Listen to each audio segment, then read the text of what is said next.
Et ce que j'aimerais dire,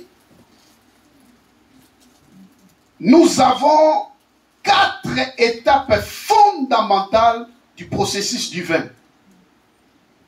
Retenez bien, nous avons combien? 4 étapes fondamentales du processus divin. Première étape, ça s'appelle la promesse. Amen. Amen. La promesse est donnée. Mais le deuxième étape, ce n'est pas la réalisation. Quand tu reçois la promesse, toi tu attends quoi? L'accomplissement de la promesse ou la réalisation de la promesse. Mais tu dois savoir que la première étape, c'est la promesse, mais la deuxième étape, c'est ta foi. Amen. Alléluia. Amen. Troisième étape, c'est la persévérance. Et la quatrième étape, c'est la réalisation. Alléluia. Amen. Donc il y a 4 étapes dans le processus divin en ce qui concerne la promesse de Dieu. Il donne la promesse comme première étape. Après, c'est la foi qui compte dans ce processus. Après, c'est la persévérance. Et après, c'est la réalisation. Tu ne peux pas recevoir la promesse aujourd'hui et dire que je dois le voir déjà. Alléluia. Amen. Mais il existe aussi des cas particuliers. Alléluia. Amen. Ça, j'ai donné un cas général. Sur le plan général, il y a 4 processus. Mais il y a des cas particuliers où Dieu donne la promesse aujourd'hui. Aujourd'hui, ça s'accomplit. Alléluia. Amen. Tel que sur la croix, Jésus dit à cet homme, aujourd'hui même, tu seras avec moi où?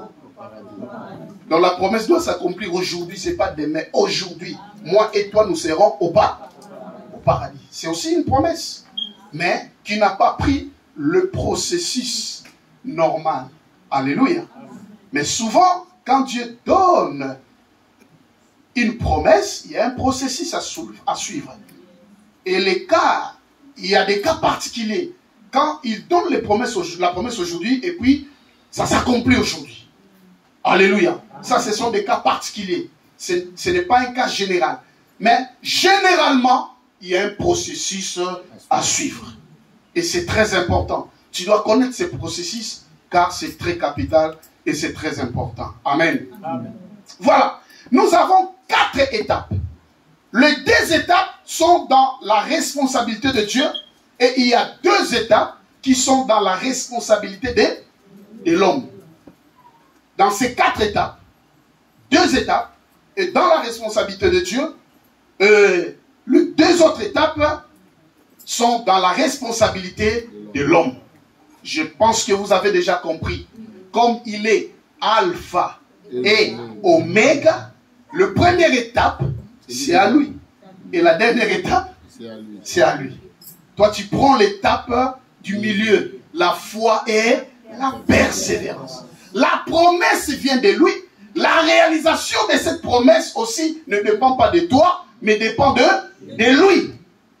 Quant à toi, tu as besoin de suivre le processus du milieu qui est la foi entre la promesse et la réalisation de la promesse. L'homme a besoin de la foi et l'homme a besoin de la persévérance. Et c'est très capital. Alléluia. Amen. Si tu ne respectes pas ce processus, tu vas t'embrouiller et tu vas perdre même ta foi pour rien. Parce que tu n'as pas connaissance de ce processus. Commençons par la première étape qui est la promesse. La promesse est l'initiation divine du processus. C'est-à-dire que avec Dieu, tout commence par une promesse. C'est pourquoi nous allons lire Genèse chapitre 12, versets 1 à 3. Genèse 12, 1 à 3. Genèse chapitre 12, le verset 1 à 3. Nous lisons au nom de Jésus.